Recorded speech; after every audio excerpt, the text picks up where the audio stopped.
তো সানডে মানে প্রচুর কাজ থাকে। তো মা আর আমি রেডি হয়ে গেছি। আমরা যাব হেড টার্নার্সে যাওয়ার আগে যাব স্মার্ট বাজারে, কারণ স্মার্ট বাজারে রোববারই সব কাজগুলো সারতে হয়, সেই হিসেবে বেরিয়ে পড়েছি।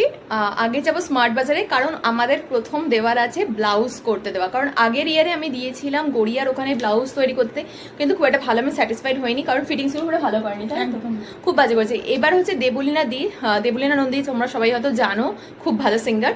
তো দেবলীনা দি বললো যারা নরেন্দ্রপুরে থাকো ডেফিনেটলি এখানে ট্রাই করো। তো আমি দেবলীনা দির কথা শুনেই যাচ্ছি। যাই হোক, আকাশ পরিষ্কার।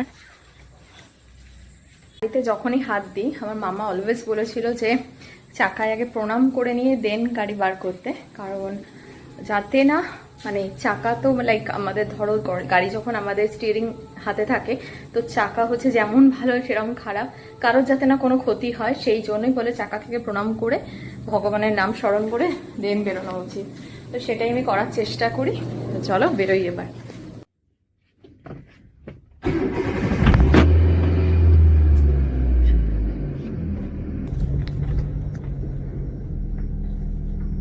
তো উড স্কোয়ারে গাড়িটা পার্ক করে দিয়ে আমি এসছি এদিকটায়, বিকজ হচ্ছে কিনা ওই দিকে বেশি দূর না, উড স্কোয়ার থেকে একদম কাছেই। তো সেখানেই হচ্ছে কিনা টেলারিংয়ের দোকানটা।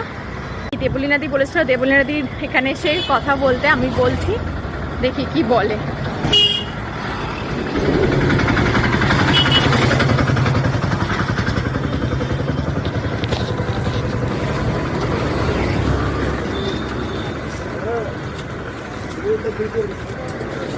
দাদা এখানে ব্লাউজের এ হয় তো? আমরা হচ্ছে কিনা দেবলীনাদির ভিডিও দেখে এসেছি, নরেন্দ্রপুর।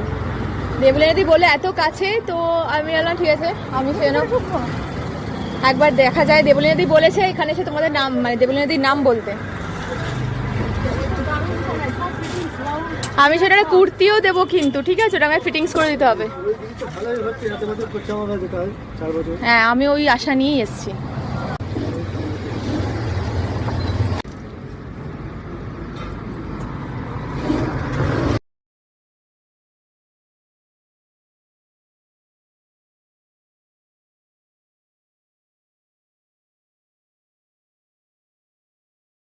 পুজোর আগে একটা বড় কাজ, এইগুলো ব্লাউজ বানাতে দেওয়া। শাড়ি কিনলেই না, এই বানানোর টেলারিং চার্জেসটা ভীষণ মানে এক সময় গায়েও লাগে, এই জন্য শাড়ি কিনতেও ইচ্ছা করে না। আবার মেয়ে শাড়ি দেখলেও, শাড়ির দোকানে গেলে এক্সিবিশনগুলো গেলেই মনে শাড়ি কিনি।